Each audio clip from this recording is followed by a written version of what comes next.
Chapter 8. Anne found traversing the house easier with Capine. She no longer stumbled at carpets or cracked her knees against chair seats before her hands found the backs. She still had a few minor issues. It wasn't a guide dog.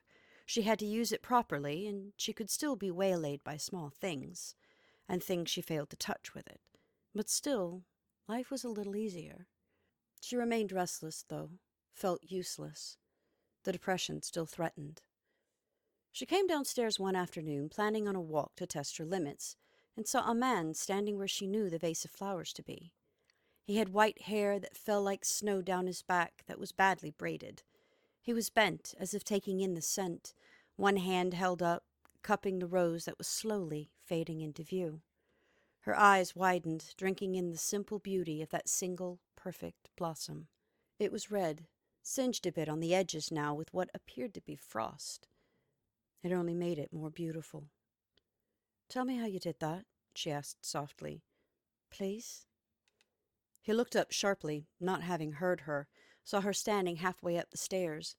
His eyes were an earthy brown set in the most beautiful face she had ever seen on a man. His skin was on the fair side, with a faint brown undercast that promised to tan nicely if he ever went out in the sun for any length of time. "Ceolbranoch," he breathed, and the soft, lyrical voice told her he was the bard from Midsummer. "Mr. Sorrow, it was?" He gave a soft, embarrassed laugh at that. "No one calls me Mr. Sorrow. Johnny, please." "You've adapted," he said. She could not be sure if he was pleased or disappointed as she continued down the stairs to the floor, using him and the rose as a guide. "You can see now?" He frowned. She stopped abruptly when she took the table in the hip, winced. It was wider than she had calculated, the legs tucked far enough under to be missed. "Not everything," she said wryly. "How?" "The gift of Faesight." His manner changed slightly, a discomfort whose cause she could not identify. "From your faking?" She nodded. "Need you beware fairy gifts, lass. They're never what they seem." She smiled softly, turning her head away a little, made shy by his nearness. "I know. I'm on good terms with this one. And I trust him. I raised his children. So I've heard." He was close, very close, and seemed almost embarrassed in her presence, something she had not felt from him when they had met. "So you can see everything, Faye?" Anne nodded, reaching out to touch the rose, felt the frost as a real thing on its petals. "Aye. Well, things magic touched, or themselves magic. I see them as they are, or can be. Ian, for instance, always has something of the griffin about him, even when he's human. I met Billy Younger the other day. I knew he was touched, not just 'cause I could see him, but his skin reminded me of wood grain, and his voice sounded like the harp he'd been." Johnny gave a soft laugh at that. "Aye. Unusual for the Sky King to take a man for the harp, though. Normally he chooses pretty young girls with high, pure voices." "Oh, he's a pretty voice, all right. He yelps like a girl," she chuckled. "Now tell me how you did this, please." "Did what?" He followed her hand to the flower. "The rose? I have a small problem not leaving frost everywhere." "No, not the frost. I just see the frost were that it. You did something to the rose. I see the rose." "Oh, that."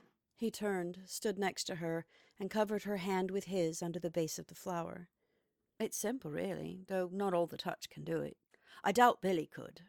You might. You're steeped in their magic. You might be able. Just here." He directed her hand to a different bloom, careful not to touch it himself.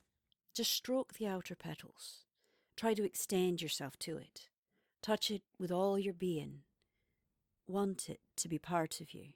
Anne closed her eyes, took a deep breath, trying to control her reaction to the delicious coolness of his body beside hers. She cupped the rose from below and delicately ran her thumb across the velvety softness of the petal's lip. She tried to breathe herself into it. She found herself humming very softly. She opened her eyes and could see the beginning edges of the flower taking shape mistily. She smiled.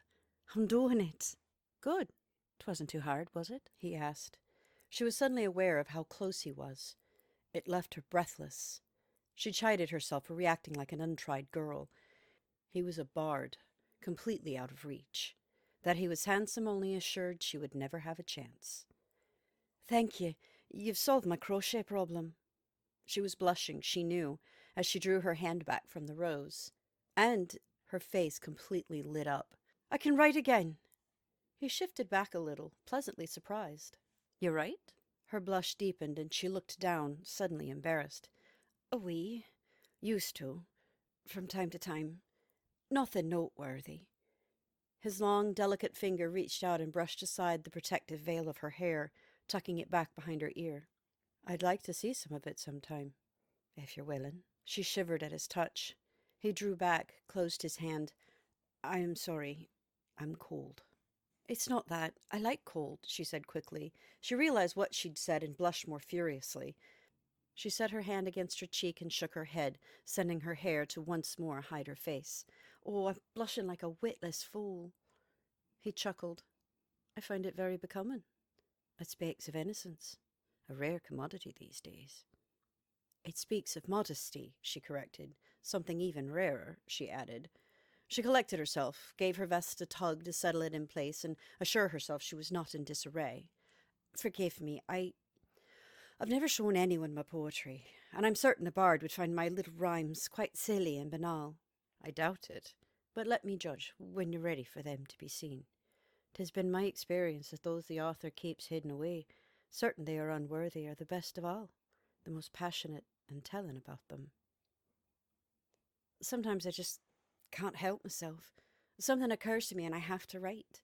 I don't control the words. I remember from before, I remember hiding them. Some of them anyway. The ones I had to write. Them I had to hide because they made my mother uncomfortable when they..." There was an interested spark in his eye as he tipped his head to regard her, the ghostly beginnings of a smile. "When they what?" She fidgeted. They don't come true in the sense that they tell of someone falling off a cliff and then someone falls off a cliff, but..." She was clearly uncomfortable. She rubbed her hand unconsciously on the head of the shillelagh. "You write of blood and there's blood? You write of high drifts of snow and you get record winters?" "I write of gunpowder and tears, and a brother comes home in a box." He allowed the silence to stretch out, let her soak in suddenly remembered grief and assimilate it. "You have the bard's tongue?" She shook her head, dared to look up at him. "Nay, only when I write, and only once in a while. But," she continued, taking a deep breath, "you came for a purpose, I'm thinking." He smiled boyishly, dipped his head slightly. "What brings you to that deduction?" "Well, you're hanging about the foyer like a guest awaiting audience, for one. You were startled by me, for another." "I'm not used to people being able to sneak up on me," he grinned ruefully. She shook her head. "You were absorbed." "You were quiet," he insisted. "And to answer your question, I came to discuss Lunasa with the chief, but it seems he'll be a mite busy for the next hour."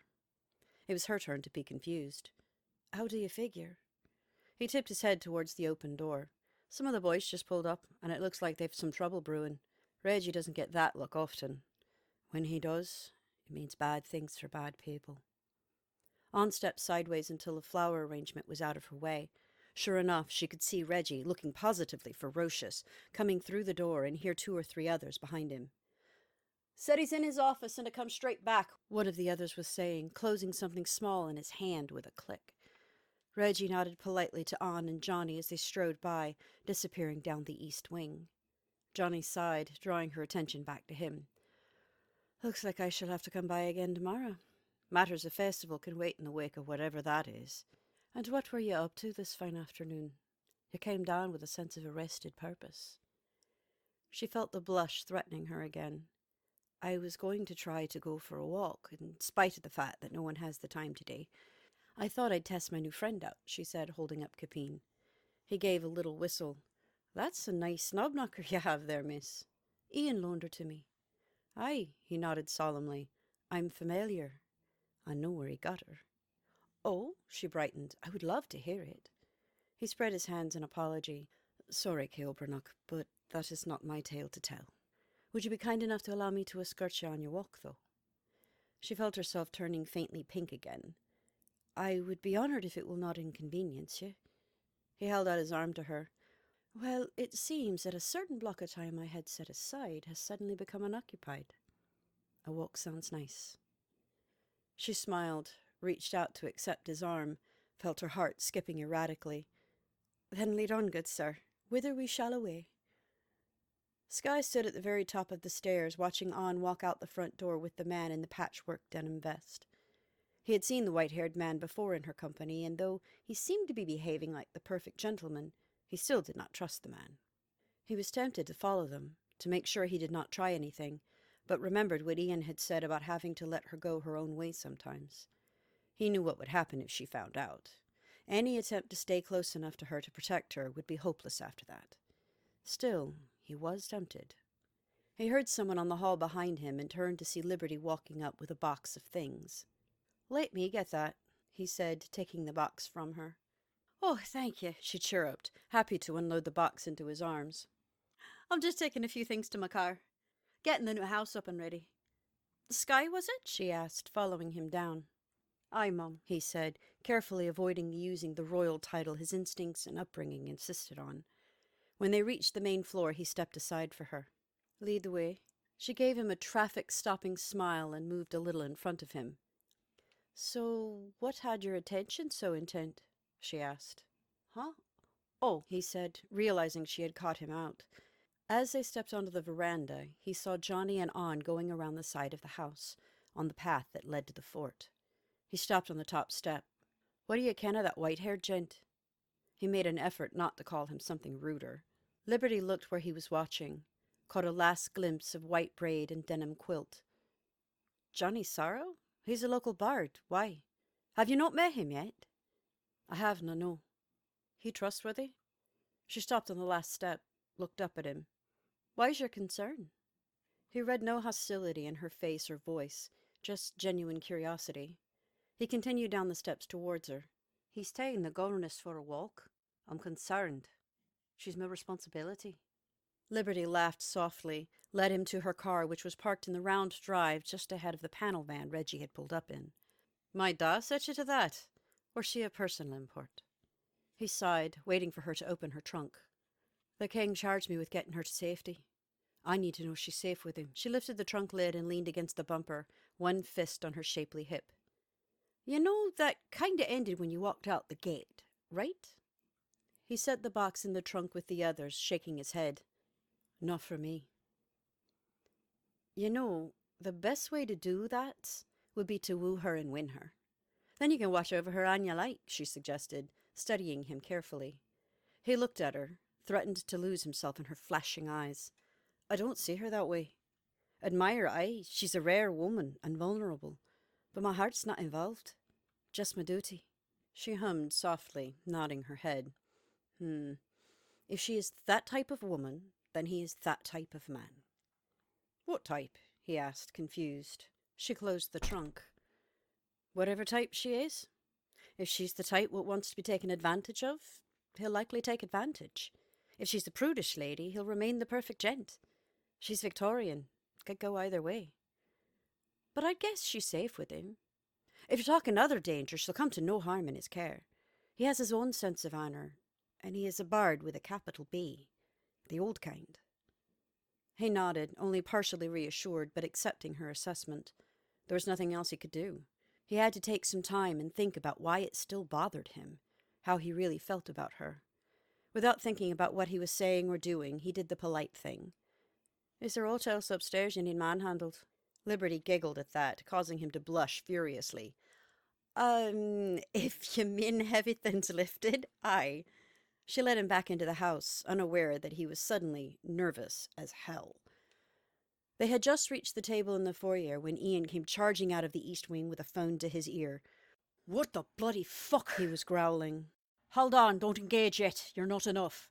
I'll round up some help and come through the warehouse. Wait until we get there." Reggie and the other boys were right behind him, checking their guns. Ian pulled up as he saw Skye. "You want a little action?" he asked. Skye felt the old familiar itch in his hands and shoulders. "What kind of fight? I'm not much a gunman," he warned, nodding in the direction of the weapons. "Champion." Liberty paled.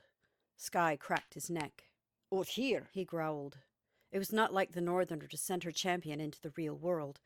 There had to be a reason, and it wouldn't be a good one. Aye, they're at a skate park just off downtown, stealing kids. The sword was in his hand before he had completed the thought. Ian nodded, taking that for assent. Liberty, love, I need you to get Gabby and the sisters, whatever others you can, and meet us at the warehouse. We may need some patching when we're done. She pulled out her phone and ran off down the hall towards the kitchen, yelling for Martha. Ian walked over to the wall along the side of the grand staircase, pulled out a ring of skeleton keys and fit one into the lock of a door Skye had never noticed before. When it opened, he caught the cold, musty smell of concrete floor and storage, wood crates and packing material. Skye went through the door without hesitation. The other side was just what it smelled like, a warehouse. It was mostly empty, but there were crates here and there, a forklift, catwalks, and an office which they had apparently just walked out of. He moved a little ways in, turned, and could see through the windows to the dark office, the dim LED light of the monitor's power switch glowing off to the left. The door opened back into a bright hallway through which others were pouring, followed by Ian. He watched Ian step out of the frame, heard the keys click onto a side table before Ian entered the doorway without them. Reggie was already headed to a delivery van parked just inside the tall doors. As he climbed in, one of the other boys opened the bay door. Everyone, Ian included, piled into the van with Reggie in the driver's seat. They pulled through as soon as the door was up enough, and the man who opened it jumped into the back. Before the door had been completely closed, Reggie peeled out. The skate park was less than a mile away, and there was not a lot of traffic. This was an industrial/residential area, not well driven at this time of day. Skye was not entirely sure what city this was in, having not yet left the rest, but it didn't matter. There were kids in trouble. The skate park was in an area that did not seem to get much use. There were a few mobile homes buried in wooded lots, quietly falling apart across the dead-end street, and a lot of straggly bushes and overgrown weeds leading up to the first half-pipe. They pulled into the cracked parking lot next to Mikey, a broad boulder of a man, and his handful of toughs. They piled out of the van, moving cautiously into the concrete jungle of ramps, half-pipes, and bowls, following the sound of teen boys cussing and yelping in fear or pain or both. The boys were corralled in the bottom of a skate bowl, huddled in a small group with 5 goblins stalking them with nets and ropes. 3 more goblins stood off to the side, blocking off any chance of running past to the other half of the elongated feature, through the half-pipe tunnel. They held their boards up, wheels out, to defend themselves, but they were hopelessly outmatched. On the rim above them were 8 more, watching the fun, holding various arms and cheering them on. Standing aloof and grinning a little past them on the bridge over the half-pipe tunnel, arms folded over his chest, was Champion. There was a flap of wings as Ian shifted to full griffin and leapt into the air after Champion, and the rest of them began running along the upper rim of the bowl to the goblins. Mikey took half the men with him down into the bowl to rescue the kids, and Reggie ran right whilst Skye went left. The 2 of them had just mowed down the first of the goblins when Ian's screeching flight was arrested mid-air as a macaw jumped out of the pipe and attacked. They rose over the park and closer to the nearby woods in a snarling ball of feathers and fur. Reggie and Skye charged forward, intent on pinning Champion between them, slicing through the goblins that failed to get out of the way like cordwood. In the bowl, Mikey had gotten himself between the kids and the goblins, the ones guarding the tunnel now striding forward, grinning. Suddenly, Mikey bellowed. One of his men beside him gurgled and went down.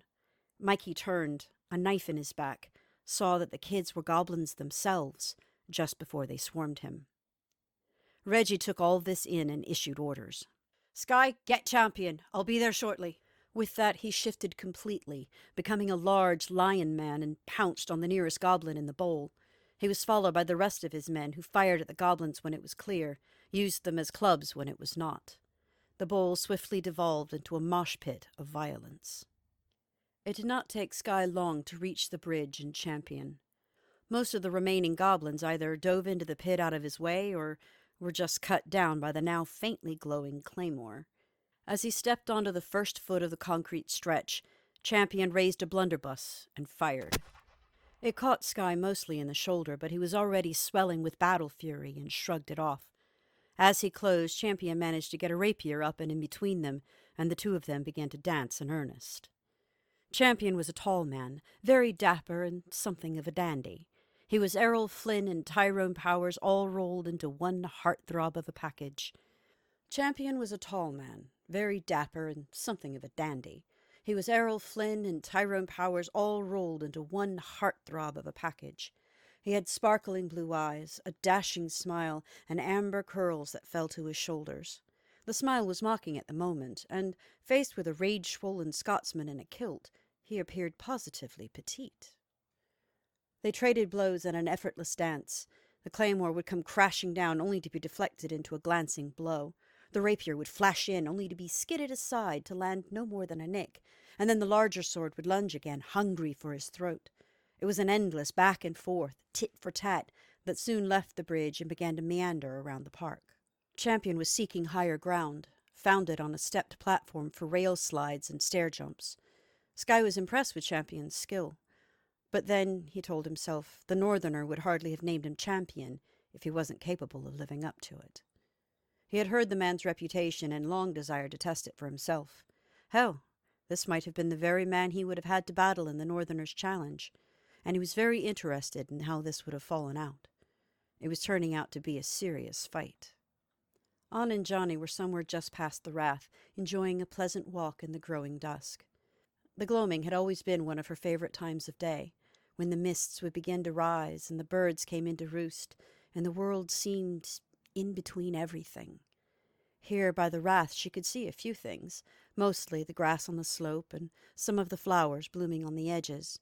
The trot itself was only marginally visible, but she imagined that would become clearer when it was active. She was trying to use her ears to get a feel for what was around her. Johnny had stepped away from her for a moment, watching her, she was certain. It got warmer out of his immediate presence, but she was determined to tolerate it. She concentrated, could sense the edges of the trees and the light wind blowing through them just off to her left and in front of her. She could feel the edges of rain several hours away. There were birds near, twittering happily, and somewhere a squirrel running up a tree. Not far from that was something bigger, also climbing, but she was unable to tell what that was. As she started to turn that way, she heard a clanging from the direction of the house. 3 even strikes of a mid-tone bell. A pause, then repeated. Before she could ask, Johnny's hand was at her elbow again, taking her arm and drawing her back the way they had come. She did not resist, but asked, "What does that mean? 'Tis obviously a signal." "'Tis a call for healers and other support personnel," he answered, setting a brisk pace, but one she could keep up with easily. "Either a number of people are hurt or are going to be. Either way, we head to the house. We'll find out what we need to know there." "Are you a healer?" she asked. It would not have surprised her. "Not of significance. I've other uses." They did not take long to reach the house. Apparently, he had taken a fairly circuitous route outward, but a beeline coming in. Others were trotting up the steps to the house, some of whom Anne could see, and more than a few she could not. Liberty was in the main foyer with a ring of old keys in hand and issuing instructions. "Bethany, take that crate of bandages and antiseptics to the warehouse and start setting up a triage station. Martha, oh good, hot water. Jeremy, take that from her and carry it through. Set it up where Bethany tells you." She turned to a woman coming in from the back of the house that Anne could not see. "Peggy, hand sanitizers. Excellent idea. Makes sterilizing easier. Put that in Bethany's crate, then grab a handful of the boys to drag out the pallets and cots from the crates in the warehouse." She paused as Johnny came in with Anne in tow. "Sight for sore eyes, Johnny. We need a mite of scouting to tell us what to expect, if you be so kind." Johnny nodded, gave Anne's hand a light squeeze before letting go and going behind Liberty to an open door under the stairs. Anne approached her friend, who looked every inch the queen of the greenwood. "Anything I can do? I'm versed in first aid. I can triage if needs. Do the quick things." Liberty hesitated, then relented. "You can tend to the ones you can see. There'll be a few. Lord hopes all the prep is for aught, but one shouldn't plan for the least." She turned and yelled over her shoulder, "Killane!" The girl trotted up in short order, her hands full of something which Liberty took from her and passed to someone else going through the door. "Take Miss Anne through and give her the rundown of where everything is. She'll be tending to the touched if there's wounded among them. Anne, you holler for me or Gabby should anyone need more immediate attentions. We tend to heal the mortals before anyone else unless they're in danger of dying." "Understandable," Anne nodded, allowed Kelly to take her arm and guide her through the door she could clearly see standing in the middle of nothing. Sky and Champion had managed to land very few blows on each other, none of them of any significance. The rake's expression had gone from cocky to serious concentration in the matter of minutes. Behind and below them, Sky could hear the goblin battle. There was the clanging of metal weapons, the thudding of hard objects against flesh, the harsh scraping of skateboards, and the occasional sharp retort of gunfire. From sound alone, he could not tell how it was going. Both he and Champion realized they were at a stalemate. Sky did not like the fact that he was biding time for someone else to come help. But facts were facts unless he just got lucky. And he did not expect to get lucky. In fact, he was extraordinarily unlucky. He got in a serious strike, but Champion was a sore loser. Realizing he was not going to win the fight on skill alone, and how much danger he was actually in should another blow like that fully land, Champion pulled out a flintlock pistol and shot Sky point blank in the chest. Sky felt like he'd been kicked by a hippogriff. He went down, his sword falling from his grasp and vanishing. Champion stood over him, drawing back his sword to finish him off. Sky blinked, trying to get breath and sense together enough to dodge. When he opened his eyes again, a split second later, Champion was no longer standing over him. There had been a blur of golden fur, but nothing clear. Sky rolled enough to look down the staircase to the lower level. Champion lay on his back with Reggie on top of him, something bright glinting out of the lion man's back even as his claws tore into the man's face and side. Champion pushed him off of him, stood and drew his sword from Reggie's chest. He whistled, and something black flew up out of the nearby woods and snatched him up, flying off with him. Sky raised his hand, too weak to do anything, but trying anyway.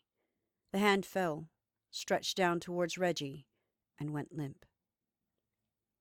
On stood off to the side, staring out the open doorway into the gathering night. A large white raven dropped out of the sky and landed just inside the warehouse, shifting smoothly into the form of a man before his feet touched the concrete. It was Johnny. He went to Liberty immediately. "Ian's on his way with the most egregious. You have a minute, maybe two. Mikey's bringing the walking wounded in the other van." Liberty nodded and turned to issue orders as he shifted back to Raven and flew out once more. The whole operation moved like a well-oiled machine. It was clear to Anne, from what she could see, that this was not the first time they had done this. She waited near the door, prepared for triage. She did not have to wait long. Ian landed with something heavy carried in his talons. The moment he came to a stop 8 feet from the ground, the metal doors slid open and people were being pulled from the space below him. Ian slumped on the roof, his beak coming down with enough force to crack the windscreen.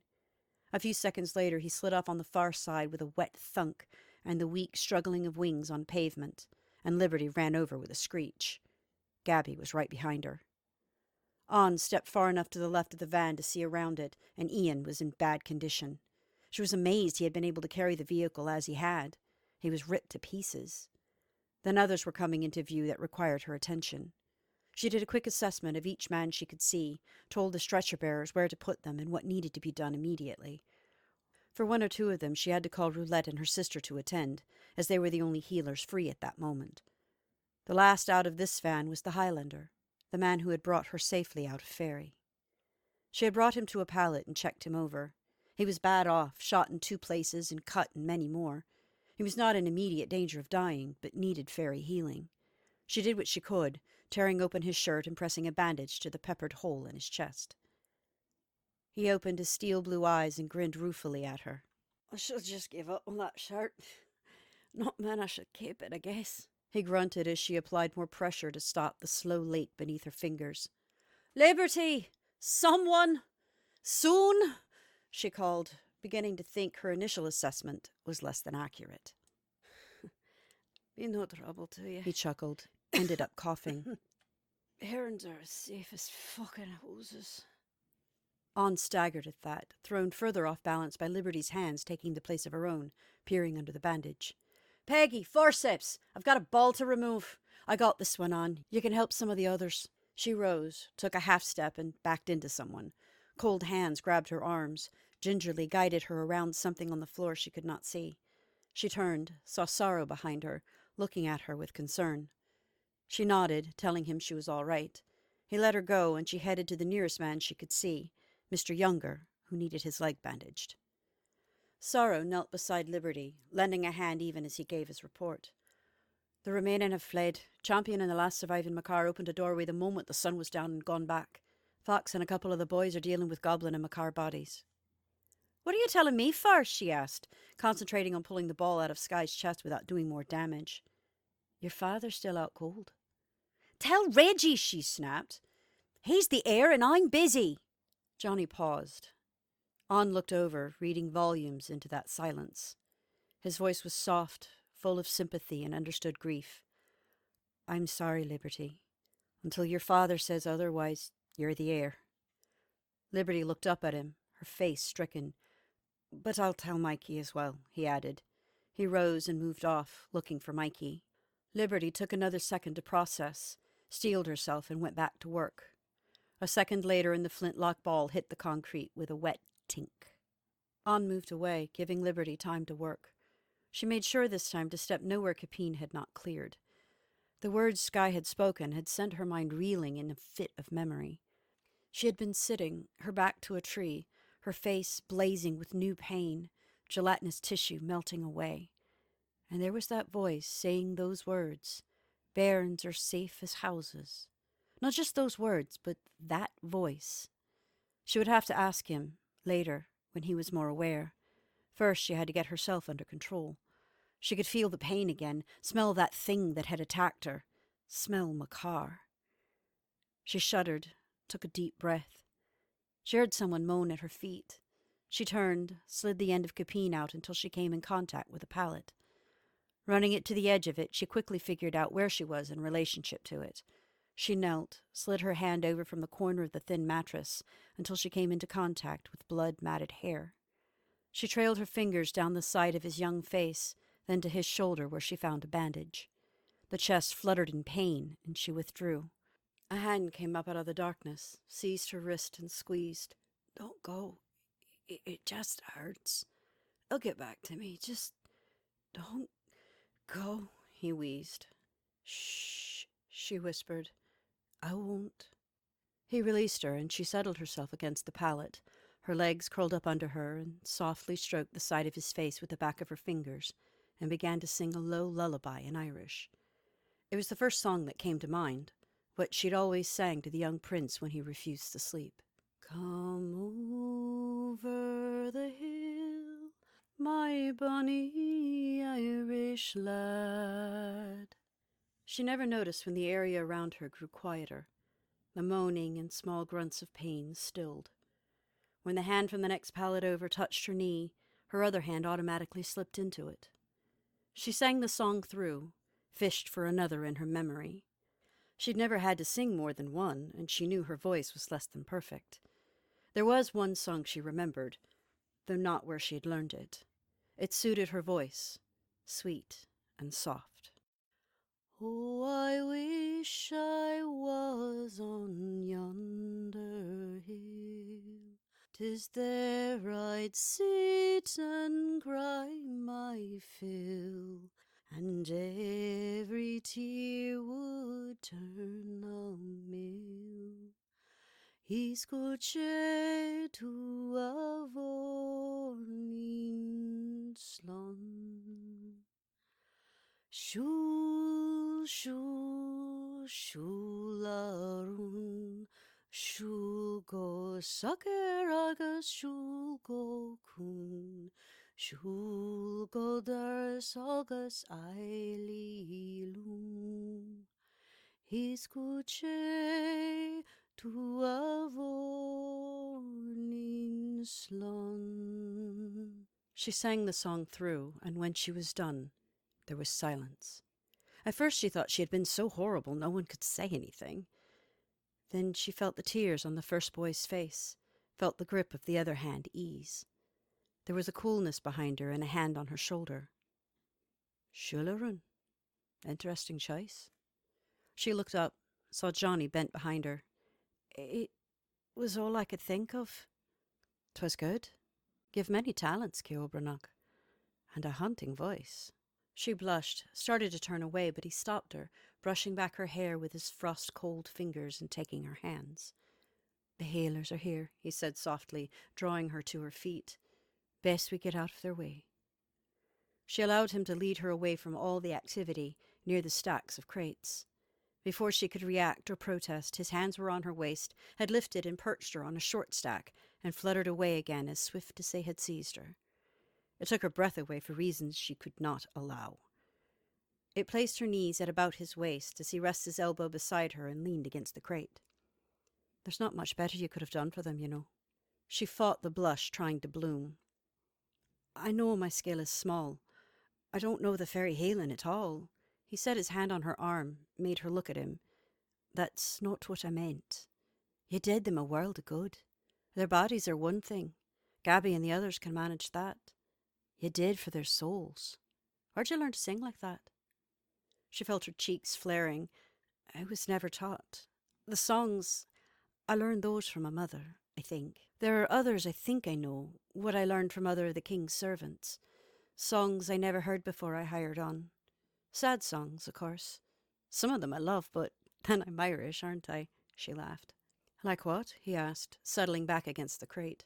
"Oh, nothing like your repertoire. Your knowledge far exceeds my own." He frowned slightly. "I didn't ask about my own. I asked what you'd heard. I'm curious." She inwardly drew back in the face of his displeasure, tried to think. "Well, there's one about a boy named Danny. I like that one, fair. And one about a graveyard in France. That one talks of a great war and then more and more. I love the sentiment in the melody. Do all those who lie here know why they died? Did you really believe them when they told you the cause? Did you really believe this war would end wars?" she quoted. Johnny began to sing, his voice sweet and cool like a fresh breeze in the hot July night. There was a tear welling in her eye, drawn forth by the pain and purity of his voice. "Aye, that one. No Man's Land, also known as the Green Fields of France. Always a good choice." She smiled shyly, turning her face a little, letting her hair fall on the way. "A good war song. I like the Foggy Dew. I'll have to read their history if I can find Braille references. I'll look." He brushed her hair out of the way again. "Why do you hide your face so, Obernock?" She cut him off, looking over at him. "And why is the bard wasting his time over here with me talking music? Surely you're needed elsewhere. I know I'm just in the way right now. I've done what I could. But you—" He let her divert him, glanced out over the room, seeing much that she couldn't, though his eyes paused long in the area where Ian still lay unconscious. "Stalin, really. Though any bard likes talking shop." "What are you stalling from?" She frowned, watching the furtive flicker of his eyes. "Telling the chief his heir." He took a deep breath. "That his heir's dead." On's eyes swept the room, found Liberty still bent over Skye, though he was starting to sit up now. She breathed an unexpected sigh of relief. "But I thought Liberty is his daughter, aye. But he's only known her for the last year or so. Didn't even know she existed until they stole her and Billy Younger and a few others from the giant. There was no doubt when they met, though. She remembered her mother right enough, as did he. He'd already chosen and groomed an heir before that, you see. Reggie was a cousin or grand-nephew or summat. Hard to delineate without a family tree in front of you when one is hundreds of years old and on the tree several times. He adopted him as son and has been grooming him to take his place as head of the family for the last 5 years or so." "You mean the family or the family?" she asked, making the air quotes she had seen Roulette use. "In all senses. Though mostly the criminal sense," he added, seeing as she already knew. "There is a great deal he's tried to protect her from that may not be possible any more." There was a sudden wail from across the warehouse. Anne looked up, saw Roulette covering the lower half of her face as she stepped back from something on the floor. Someone moved towards her, but backed off immediately as lightning began to ripple off of her. Johnny's eyes narrowed as he watched. "That's interesting. And I thought I knew all the gossip." "What? How is it?" He turned to look up at her. "You can't see? He's uncovered now." Anne stretched upward a little, trying to see over things she couldn't see, but saw nothing over there except Roulette, and now Solitaire, crossing to comfort her. She shook her head. "Nay, there's nothing there for me." Also interesting. It's Reggie. She's just seen his body." Anne looked confused. "I thought Roulette and Liberty, they had a sapphic relationship." "They're lovers, aye. Apparently that wasn't all. She felt him tense up next to her, followed his gaze, and saw Ian staggering to his human feet, shrugging off Gabby's attempt to hold him back. "Excuse me, Ceol Branach. I've my duties to attend. I have to tell the Griffin how he died." "You know?" she asked softly. He paused, drawing himself up, clearly stalling and not ashamed of it. He nodded. "It's one part of what I do. I watch, I report." He started to slowly walk across the floor. "And then I get to sing their dirges," he added in Irish, softly, as if to himself. Anne remained where she was, watching as Solitaire pulled her sister away from the bodies, ignoring the lightning and the minor shocks that were starting to make her hair stand up. She watched Ian fall to the floor on his knees, tears freely flowing with no attempt to wipe them away. No one approached him for several minutes, not even Sorrow. They waited until he rose, looked over the dead and the wounded. Most of the latter were starting to get up now. He saw the bard standing purposefully near one of the vans, waiting, and crossed to him. Anne did not hear the conversation. She didn't have to in order to know he was getting the overview of the whole battle. She watched their body language. Johnny remained in a loose stance, a good position to dodge from, though she could see the tension in him, like a coiled spring. Ian was easier to read. There was pride and anger, frustration, acceptance. She assumed Johnny had gotten back to the details of Reggie's death from the change in Ian's posture. He was facing half away from the bard, but his hands were curled into taloned fists, and his shoulders were tight.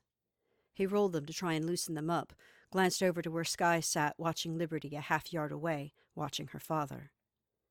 When Ian reacted, it was swift and explosive. He spun and plowed his fist into the side of the van, caving it in and shifting it a good 8 feet. Gabby put her hand to her forehead, a pose of long suffering. Liberty flinched and took a half-step forward, then changed her mind and went to roulette instead. Skye started to his feet in an instant, sword in his hand, and ended up on his knees instead, still reeling from the pain of recent healing. He looked to be debating an approach of the chief, then decided discretion was the better part of valor at the moment, and remained where he was. Anne started to continue her survey, but her gaze lingered on the Scot. She was almost certain it had been he who had rescued her from the Fomor. Did this change anything? She wasn't sure, but it certainly begged questioning. Liberty drew her attention as she led Roulette and Solitaire to the office door and opened it with a ring of skeleton keys that Anne could see clear as day in her hand. She guided the two of them through and turned to others, clearly telling people Anne could not see to gather up and go through. She could see isolated people picking up things from the floor and rolling them up, packing them into more things she could not see. From the flickering in and out of sight they were doing, she deduced that everyone ambulatory at this point were doing the same, either packing up or heading back to the house. Johnny distracted her from her observations by taking her hand. She was a little startled that she had not noticed his return. "I'll have to move you in a moment," he said. "They'll need the crates you're perched on. We'll wait until they've carried the dead through, though." Anne accepted his assistance in getting down, held Capine close.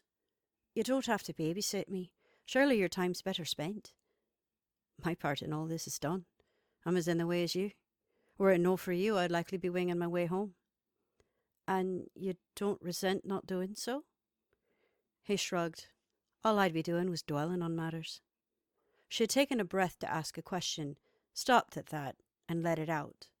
His eyes studied her. "What?" he asked. She shook her head.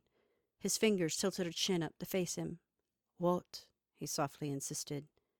She met his gaze, but blushed. "I was going to ask for details, but I can stifle my curiosity." He smiled. "Never stifle your curiosity. I don't mind. Telling isna dwelling, and kinda what I do." She sighed, nodding. Johnny led her out of the way as someone came past them and opened the crate that had recently been her perch. "If you're comfortable telling, I'd like to know. It'll distract me from other thoughts." He nodded, led her at an ambling pace through the warehouse, avoiding activity as they worked their way to the office door. Anne was certain when they were done, no one would be able to tell the warehouse had been in use. "Well," Johnny began, using the storyteller's cadence that he had used the night she had met him, "the whole thing was a trap, a setup." "To catch whom?" "Ian is my guess. They had my car." Anne gasped, shuddered visibly. Explains why I smell them. I thought 'twere memory. His hand stroked her hair. No, 'tweren't imagined.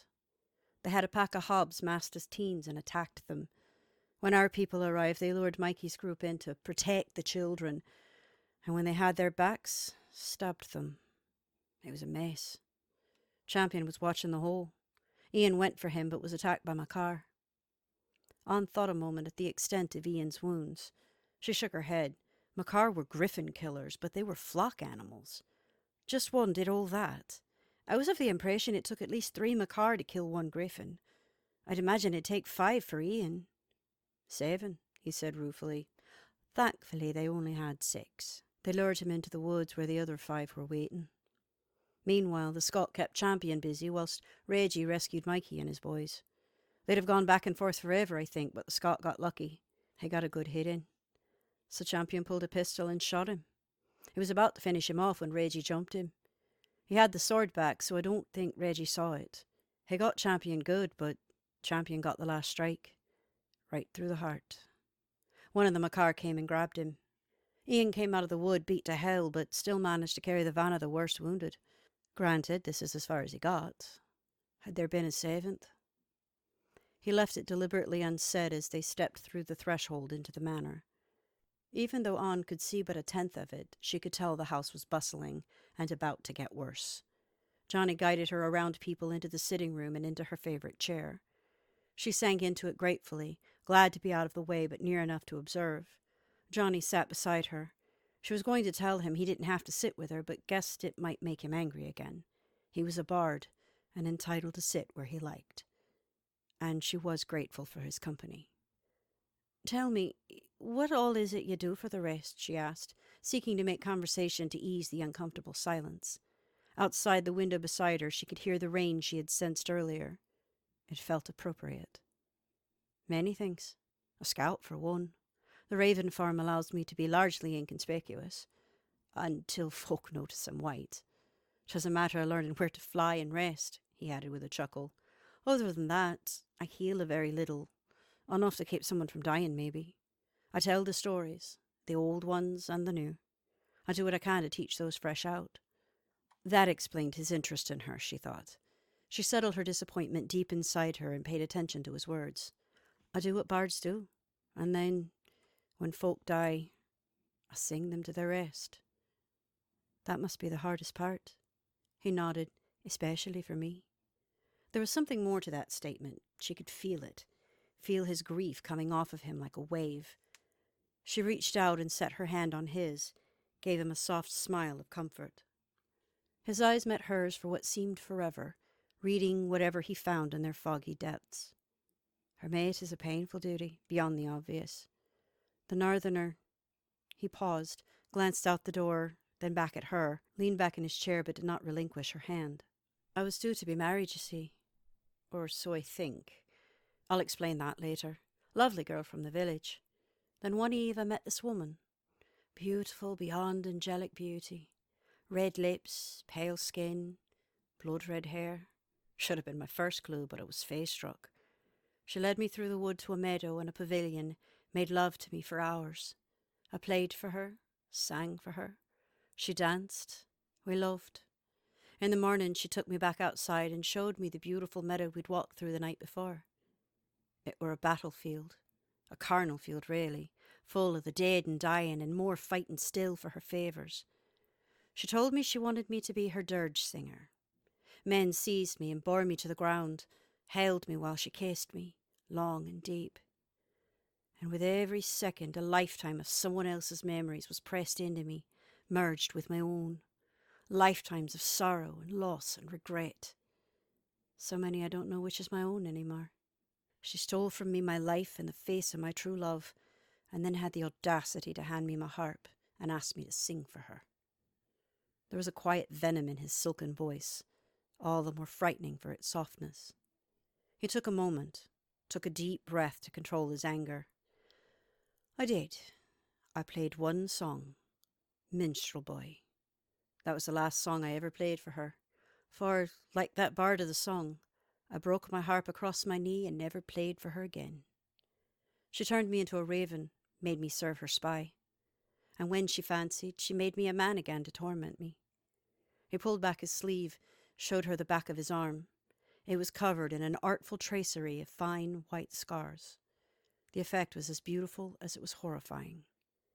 After every cut, she would ask me to sing again, and every time I'd tell her no, she'd cut me a little deeper. Anne was silent after that. It was a tragic tale, and there was nothing she could think of to say. Her own story was a fairy tale compared to it, and it made her even more self-conscious in his presence. She glanced away, though he did not relinquish her hand. I didna mean to make you sad, Ceolbranach. Oh, it's not that, she demurred, barely daring to look back at him. She rested her head on the high back of the chair, half peeking at him around the upper wing. It's what you must think of me, and my life of privilege. She gave a laugh at that. Though a century or so ago I'd have mocked you sore for calling me privileged.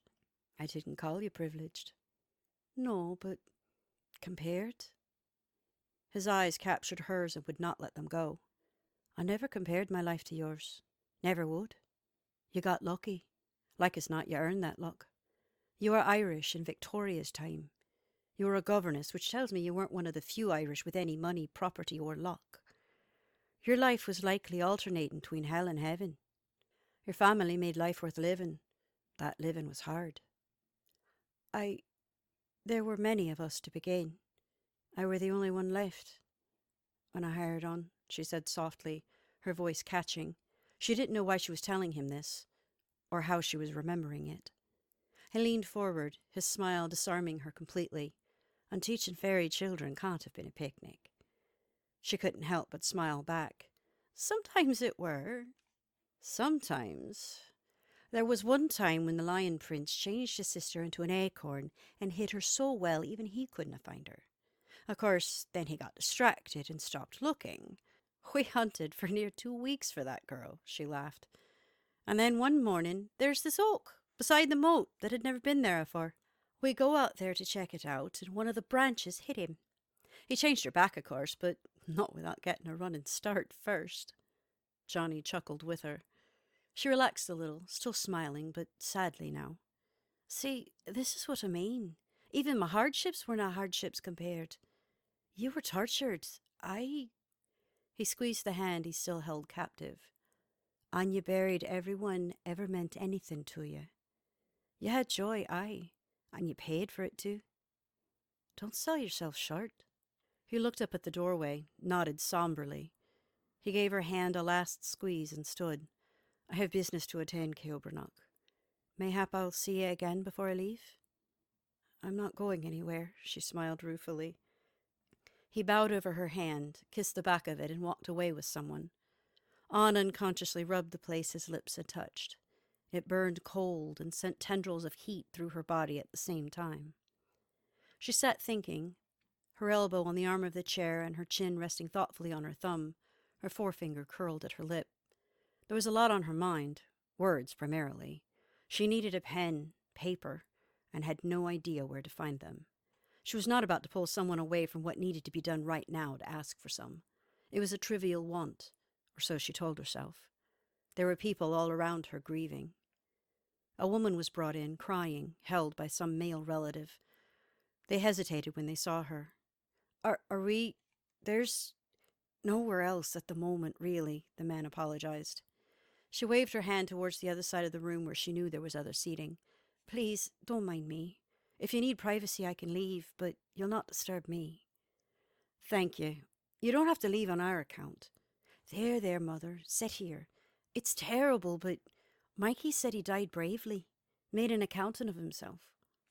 The woman devolved into quiet sobs, unable to speak for a moment. Anne tried not to listen. Grief at this stage was private, but it was difficult. From his sudden gasp of pain, she assumed the woman had grabbed his arm. I've lost one son to the family business. I'll not lose another. I don't care what the chief bloody says. You'll not follow his footsteps, she hissed. Mother, loosen your grip. Criminy, I won't. Uncle has other plans for me anyway. They include college, law school. She sniffed, and from his sigh of relief she'd let go. Well, That's all right then. He owes me after all what I've given this family. An was thankfully distracted by the appearance of Skye in the doorway. He hesitated, but crossed to her when she waved him over. He sat in the chair Johnny had vacated. An could feel his heat beginning to erase the comfortable chill that had been there. "How are you holding?" he asked, almost shyly. She gave him a tender smile. "Better than ye, likely. That shirt is ruined. I don't think the seamstress can repair it this time." He shrugged. "Curse of a warrior. Better my clothes than my body." "Though it was nearly that, too," she offered. "Aye, and it were." "I've a question for you," she began, though reluctantly. "Ask." "Were you the one that killed the beast who took my eyes?" He remained silent, watching her. She read the confession in his body easily. "Thank you. I mean that sincerely," she said. "Why didn't you tell me?" He shrugged. "Why? I didn't want it to change anything." "Change what? I've been trying to figure you out for the last month or more. There was something I were forgetting, and it felt important. I was beginning to fear there were a relationship I'd lost. You're always there, at the edges of things, watching me. I couldn't understand it. I still don't. You... Is there something more I don't know?"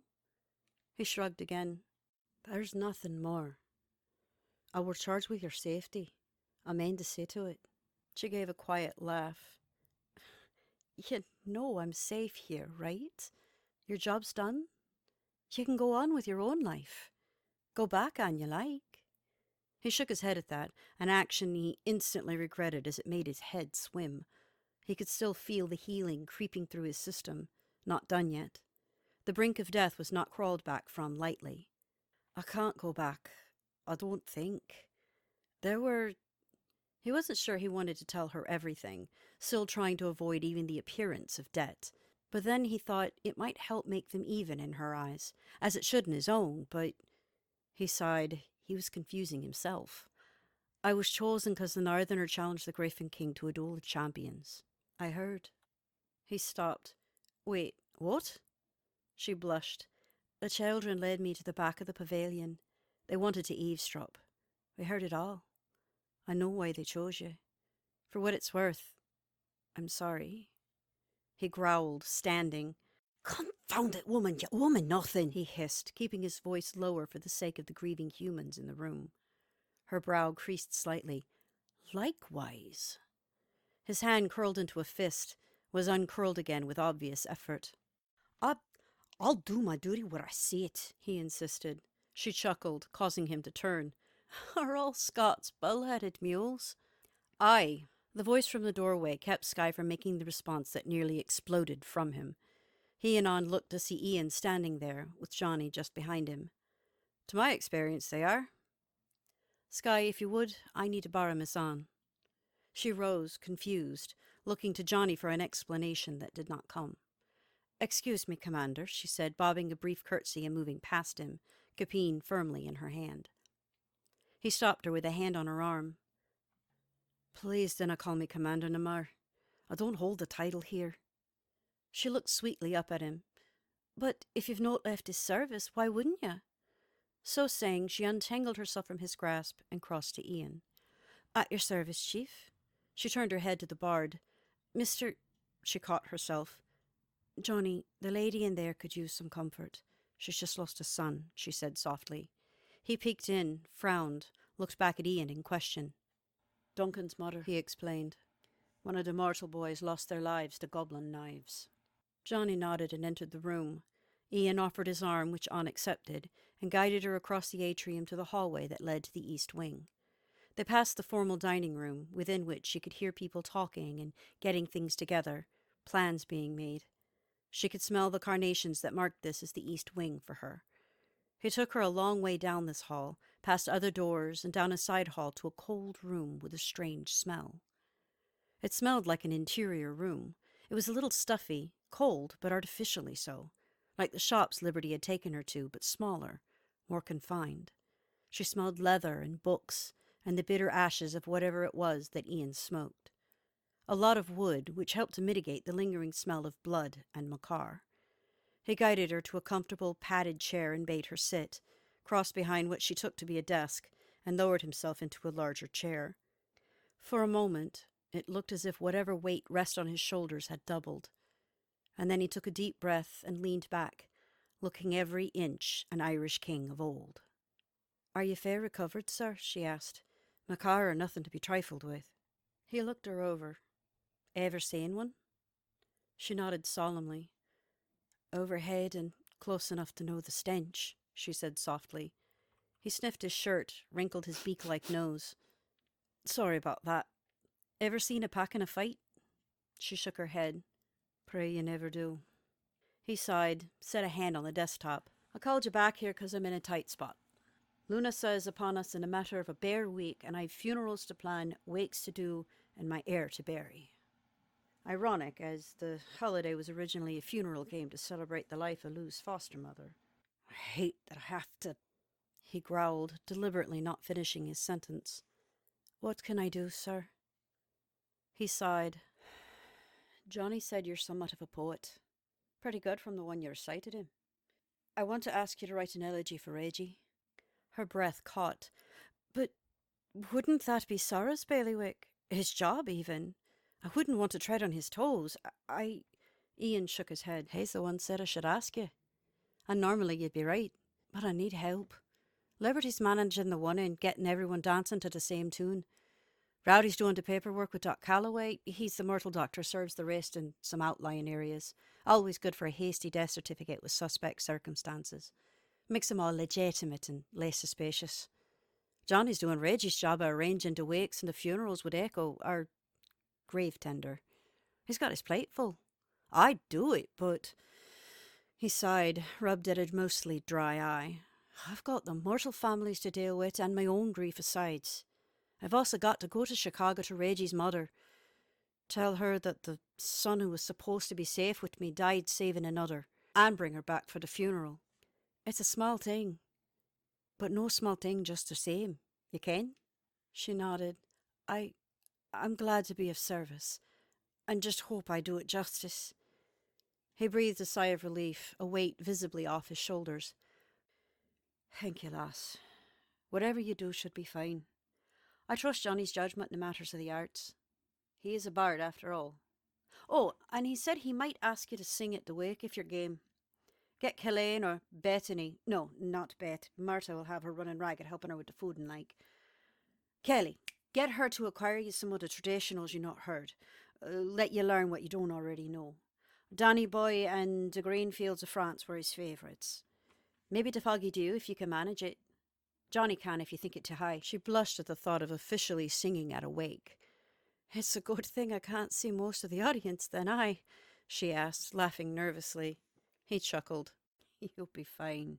Normally we'd have someone sing Danny Boy at the graveside, but this time I think Shularoon, terribly fitting." The way his eyes watched her, she got the impression he had heard her in the warehouse. She blushed even more furiously. I've served as keener afore, sir. I'll no let you down," she said softly, unable to look up. There was interest in his voice. "Do you remember whose?" She shook her head. "Family," she choked. "We were too poor to hire." He nodded, left it at that. "I'll leave you to it, then. I'll have Shannon or Liberty see about getting you a morning gown, and assign Killane to play secretary." Anne smoothed her skirts over her knees, collecting herself again. "That won't be entirely necessary, sir. I'll just need a pen, paper, and ink, I think." His eyebrow disappeared into his hairline at that. She smiled, shy again. "Mr. Sarah showed me how to glamour things, that I might be able to use my sight to see them. I've not tried it with writing, but we'll see. As good a time as any to test the theory." "Here," he said, pulling a sheet from a drawer and handing her a pen. She was taken aback by the suddenness, but accepted them. She was a little self-conscious about trying this observed. It was different with Johnny. He had been teaching her. She ran her hands over the pen, trying to acquaint herself to its nature while she glamoured it. She had never held one like it before. "Ink?" she asked, feeling across the desk for the well. "In a pen," he said. "Just put it to the paper as if you dipped it and write." She mentally shrugged and pulled the paper to her, set the pen to the page, and wrote her name. Like invisible ink put to heat, the lines flared into existence for her, the neat, slanted letters and even loops. She smiled broadly, having been half afraid it wouldn't work. She set the pen down and rose. Aye, it'll do fine. I just need the paper and a pen, enough I can make mistakes and adjustments. Ask Helene to find me the music and I'll listen and learn. How much time have I? He leaned back in his chair with a loud creak, calculating even as he spoke. The wakes will be held at the Hagegate on Friday. That's the rest pub if Liberty and the girls haven't taken you yet. The funerals will be Saturday morning at Graveside. We'll have them all side by side at Reggie's site. After service, we'll shift the other three boys down to where their family want them. One of them is to be shipped to upstate New York. We'll have the Lunasa games after, and the banquet will double for the funeral feast. You have about 4 days. That enough? She nodded, reached out, and Capine jumped to her hand. Will be plenty. I'll be in my room if anyone needs me. He nodded. I'll send Shannon up to take your measure and bring you a bit of supper. Dining table's occupied at current, he said with a rueful raise of brow. She smiled, understanding. She was painfully familiar with the practice.